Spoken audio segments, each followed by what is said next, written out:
Hey everybody. So it's been a while since I made videos. It's been a crazy year or so, and I want to start getting back into it. So I'm going to be making these really short, precise videos on how to utilize different features inside the MLS because, well, I don't see a whole lot of videos on them, and I get some awesome feedback about what you guys would like to see, and I get text messages and all that kind of stuff. So let's jump into it.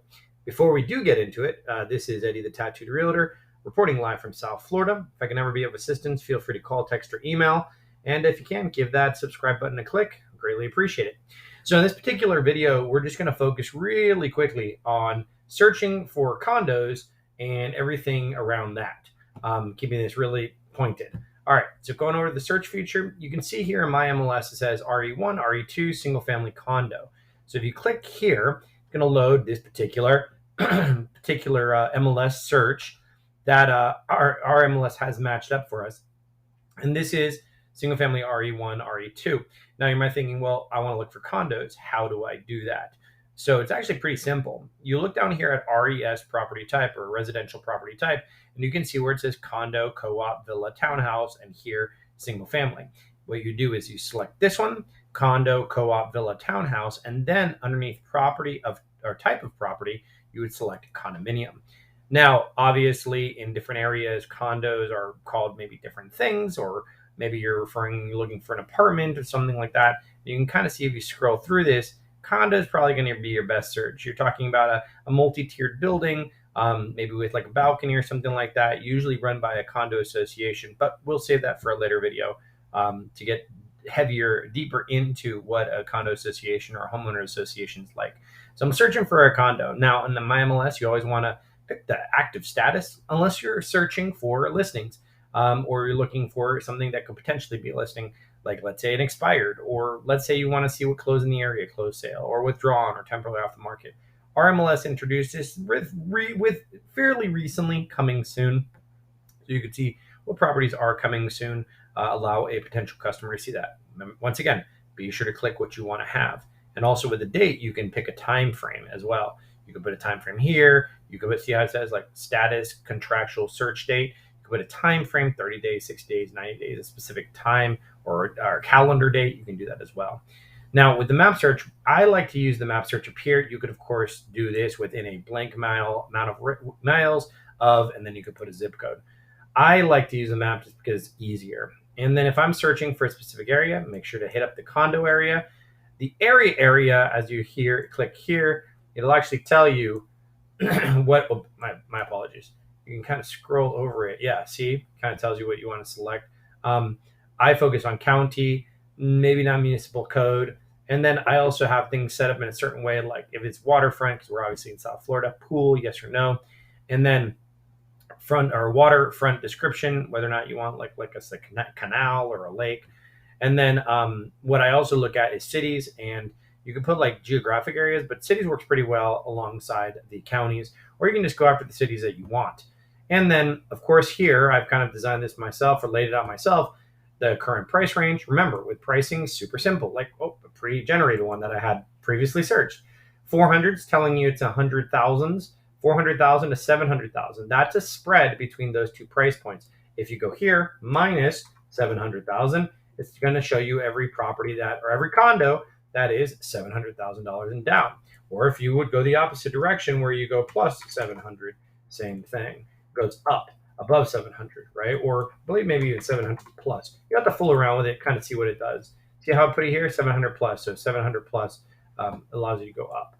And price range is important because you want to make sure to use the right types of numbers that you're looking for. Let's say you're looking in the $500,000 range. Well, I'd probably even go up to a 115, or a 515 in order to, boost that number a little bit. And a lot of times you never know what you could find for that extra $15,000, $20,000. Because once again, you're dealing with humans, and the human pricing thing can always lead to a bunch of different variables if you got a particular property. But here's the most important part for me. Whenever I'm talking to a customer, and we're talking about condos specifically, I'll always ask square footage, because condos, sometimes there's not a whole lot of windows, or the way it's structured, condo living area. Once again, you can see a spread here that I guess I had previously in the search.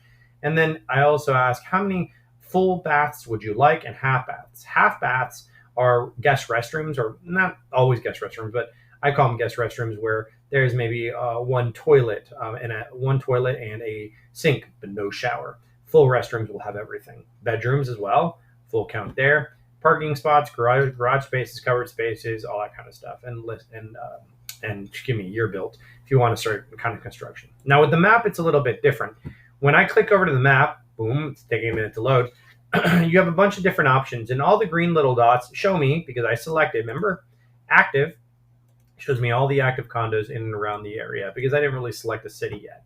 But when you search, you're going to have specific cities. So let's say I do want to see condos only in, let's just say Pompano Beach. Typing in words, and then boom, click that, and now back to map. Now the map's going to show me Pompano Beach condos that are available. I do not believe I put a price range here, but we'll see. No price range. So this is literally everything on the market. If you look over here on the left-hand side, 42 of 42, that means there's 42 available condos in Pompano Beach. I didn't put any of the specifics either, like is it HOPA, is it 55 plus community, all that kind of stuff, what sort of financing, so on and so forth. But when you're dealing with the condo or search, I want to make sure to select what area you want to be in. Now, let's say I didn't know the area. Let me go in here and just remove Pompano Beach altogether. And we remove that, and we go back to map. And then we can see here that I can actually use various tools. Here, radius, rectangular, polygon, freehand, draw shapes, layers, recenter. So I could actually draw a polygon, like, oh, I wanted this particular area. That's why when I'm talking to a customer about where they would like their new home to be, I usually ask for roads as cross sections, because they'll say, what's this most northern road you want to go to? Oh, this road. What's the most southern road you want to go to? What's the most eastern part you want? Usually they, I want to go to the water. Or how much, or western area, they'll definitely give you a cutoff as well. But you see how when I drew the polygon, boom, all these properties showed up.